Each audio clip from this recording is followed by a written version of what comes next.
Missing someone, love with all your heart. Missing someone, love with heart.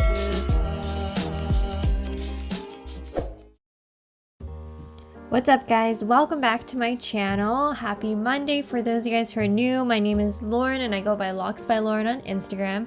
Today I'm going to show you a creative color transformation. This was my client's before. When she came in last time, we kind of balayaged her, really did a heavy weave and put some creative color.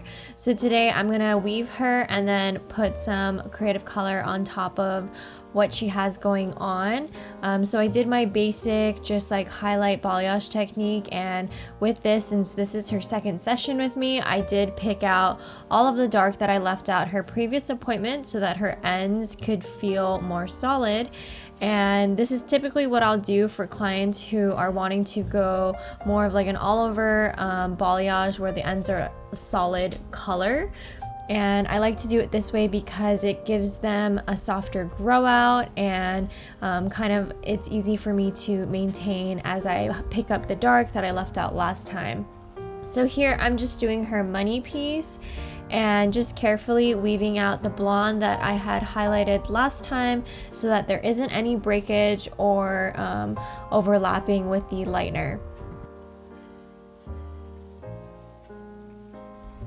And for her lightener formula, I am using Blonde AF. I used 20 vol and worked my way all the way up to 30 volume to get a nice lift with her dark hair. She does have slight texture to her hair and it is pretty dark, so her hair is a little bit more stubborn, so that is why I bumped my developer all the way up to 30 to get a nice lift, because we are trying to lift her to about a level 9 and 10 for her balayage pieces.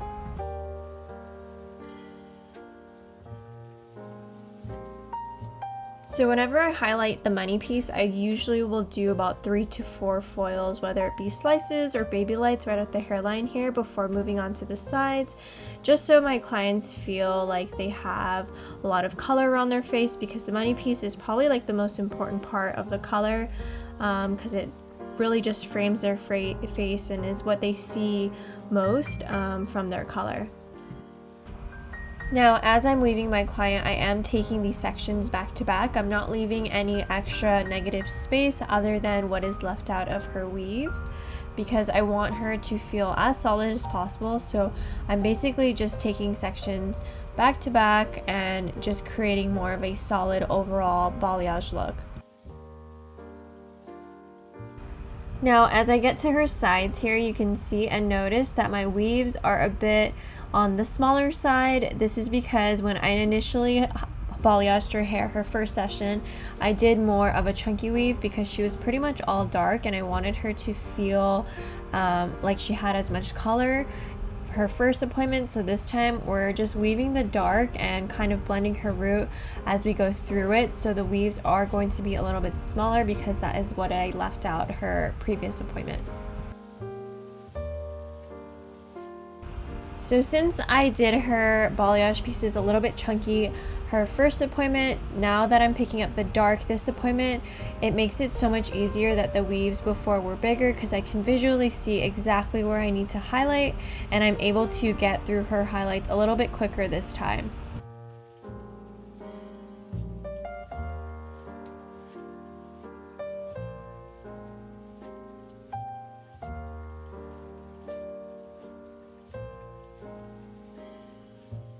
So here you can see my client was able to lift to about a level 9, and after that I will be rinsing her foils. Once her foils are all done though, since we're going to be doing a warmer tone, which is pretty much the opposite on the color wheel from where she's at right now, I will be using some blank canvas to remove some of the color on the mids and ends, because she's going for more of like a really bright reddish orange corally tone, And if we put that right on top of something that is on the opposite of the color wheel of that, it won't look as bright. It'll look a little muted because it's kind of canceling each other out. So I want it to be as bright and neon-y as possible. So I will need to try and use some color remover to get rid of her old creative colors. So I grabbed some Pulp Bright blank canvas, and if you guys haven't tried blank canvas, it is amazing. It's so good at taking out the Pulp Bright colors. And I love using blank canvas because it's very gentle on the hair. I typically don't like to use lightener to try and remove creative color tones because sometimes lightener can be a little bit harsh, but the blank canvas is super gentle, and I literally just use it with the 6 volume. And honestly, 6 volume is enough if you just want something to kind of like gently remove just a little bit, and that's exactly what I needed. I just didn't need something that was too strong. And here you can see I put on the blank canvas, and it's only been probably like 5 minutes, and you can already see that a lot of the color is coming out. It looks more so green, even though she had some purple tones in there. But if you guys don't know, when you're ever trying to remove purple, it will always remove green.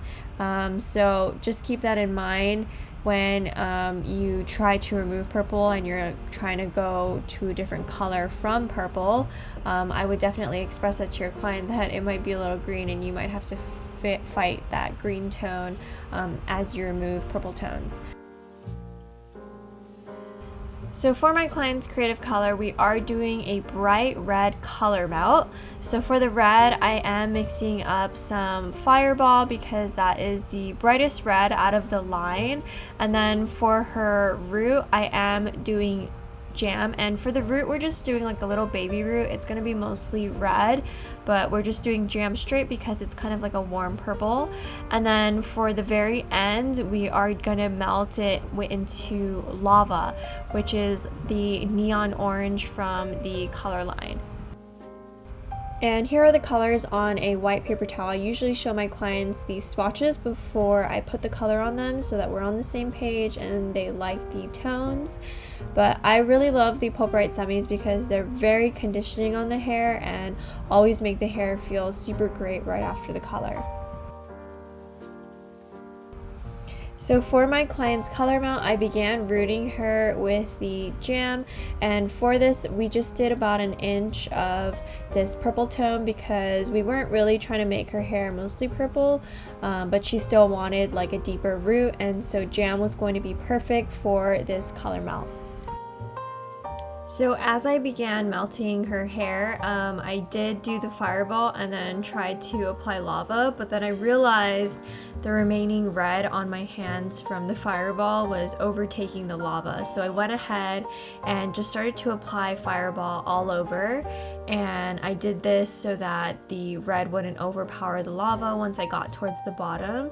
But also when I started to apply the Lava, I wiped my hands completely and then applied the Lava just on the ends, and I did that all over first before melting the Lava into the Fireball because again I didn't want the Fireball to mix in with the Lava. I wanted it to be separate because the Fireball is pretty strong and is very pigmented that it could totally bleed onto the Lava.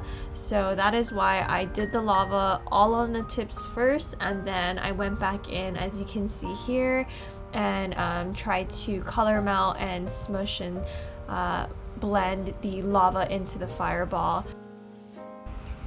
And since the Fireball could potentially bleed onto the Lava, I had to be mindful once I was done applying this, when I rinsed it, to kind of hold the ends out because I didn't want the Fireball, which is the red in the middle, to bleed onto the Lava on the ends.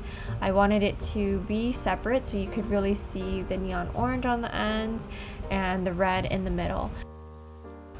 So this is what my client's hair looked like once I was done applying, and you can already see that the color is taking on the hair very well. I let this process at room temperature for about 25 minutes before I took her back to the bowl and rinsed everything out completely with some ice cold water.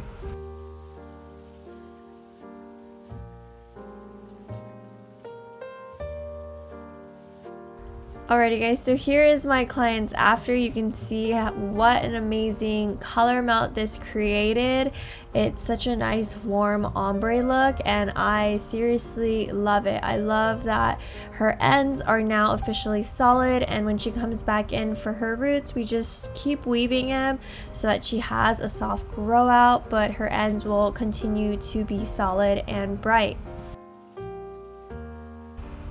Now, as far as maintenance on a color like this, I would say my client would probably come back in about 10 to 12 weeks to re-highlight her roots, so that way we can manage to keep her ends solid like this.